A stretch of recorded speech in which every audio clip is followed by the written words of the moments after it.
Hello everyone, আশা করি সকলে ভালো আছেন। সামনে কোরবানি ঈদ আসে, তাণ্ডব ঈদ বরবাদ তো সবকিছু বরবাদ করে দিয়েছে। আজকেও নাকি গতকাল দ্বিতীয় দিনে তো এই 4 কোটি 49 লক্ষ টাকা করে প্রথমে আয় করেছে। সেটা মনে নেই, আপনারা দেখে নিন। আমার তো শুধু এই মাল্টিপ্লেক্সে ওরা জানি না। এখন প্রশ্ন হচ্ছে, যে প্রশ্নটা এখন হলো, তাণ্ডব কি বড় তুফানের রেকর্ড ভাঙতে পারবে? কি মনে হয় আপনাদের? এখানে কি হতে পারে? রেকর্ড কিন্তু ভাঙতে হবে। বরবাদ তো চলেছে, যদি তুফান বরবাদকে ছাড়িয়ে যায়, আর বরবাদ যদি তুফানকেও ছাড়িয়ে দেয়, তাহলে তাণ্ডবের জন্য চ্যালেঞ্জ আরও ছাড়াতে হবে। এটাই যে তাণ্ডবের মিটিং চলছিল মেলা দিন আগে, এটা দেখতে পাচ্ছেন অনেক সুন্দরভাবে।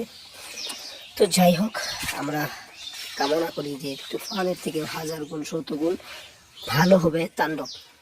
তো আজকের ভিডিওটি এ পর্যন্তই। ধন্যবাদ পুরো ভিডিওটি দেখার জন্য। সাথেই থাকুন এবং আমাদের চ্যানেলে নয়া হইলে সাবস্ক্রাইবটা করে দিন। হ্যাঁ ভাই, আল্লাহ সাবস্ক্রাইবটা করে দিন। চুপটেমি করেন কে? হ্যাঁ, করে দিন। লাইক কমেন্ট শেয়ার এগুলো যা আছে করে দিন। তো থ্যাংক ইউ পুরো ভিডিওটি দেখার জন্য। সাবস্ক্রাইবটা করে দিন মনে থাকে যাতে।